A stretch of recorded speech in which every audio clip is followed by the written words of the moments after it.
ये बताइए क्या कुछ हुआ था परिषद में जो कि आकांक्षा को लेके? जी, आज जो परिषद में जो भी हुआ, एक बेटी को लेकर के हुआ है, एक बेटी का अपमान किया गया है। अगर सदन में कुछ भी होता है तो अगर उसकी रिकॉर्डिंग की जाए, रिकॉर्डिंग दिखाई जाए। अगर सदन में तो ऐसा कुछ हुआ नहीं, अगर सदन के बाहर हुआ है तो वो सब बाहरी बातें हैं। उससे आप महापौर या अध्यक्ष महोदय से मिलकर पर्सनल आपस में बात कर सकते थे।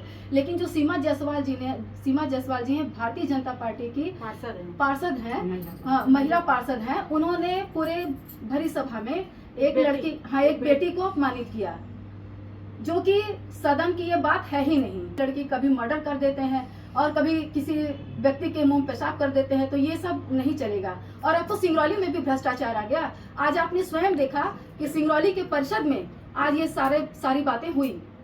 क्या क्या बातें सदन के अंदर हुई और उन्हें इल्जाम लगाया कि लड़की के बेटी के ऊपर कि उन्होंने गंदी गाली दी, जबकि माँ बहन की गाली दी कि वो उनको बताने में शर्म आ रही है। उनका ये कहना है कि इसका बेटी होने पे भी शर्म है, तो वो बताए तो खुल के। क्या आकांक्षा से परिषद में कुछ बात हुई थी कि परिषद के बाहर का? परिषद के बाहर की बातें हैं ये सारी। आकांक्षा को उन्होंने उकसाया था, उन्होंने ही बोला था कि यहाँ पे महापौर की जासूस बैठी हुई है।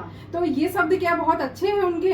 एक लड़की के लिए जो आरोप लगा रही है, तो क्या उनके शब्द बहुत अच्छे हैं? एक बेटी को आप आरोप लगा रहे हैं, वो महापौर की कार्यकर्ता है, वो पीए है, इसका मतलब ये नहीं है वो जासूस नहीं है। वो अपना काम करने आई थी परिषद में और आप भरी सभा में उसको बोलते हैं सदन में कि वो जासूस है।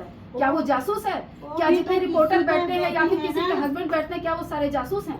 उन्होंने ये भी जताया कि नगर निगम उन्हें पेमेंट कर रहा है, मतलब वो नगर निगम का खा रही है। उनका घर बार जो भी पालन पोषण हो रहा है वो नगर निगम के थ्रू हो रहा है। तो ऐसा तो संभव नहीं है ना। इतने बड़े माँ बाप और उन्होंने भरी सभा में राम गोपाल जी को दोगला कहा। इसके लिए जायसवाल से पहले माफी मंगवाई है। पहले सीमा जायसवाल से माफी मांगी, क्योंकि सदन की बात होती तो सदन में लाया जाता। अगर ये बाहर की बात है तो इसका निराकरण बाहर होना चाहिए। और परिषद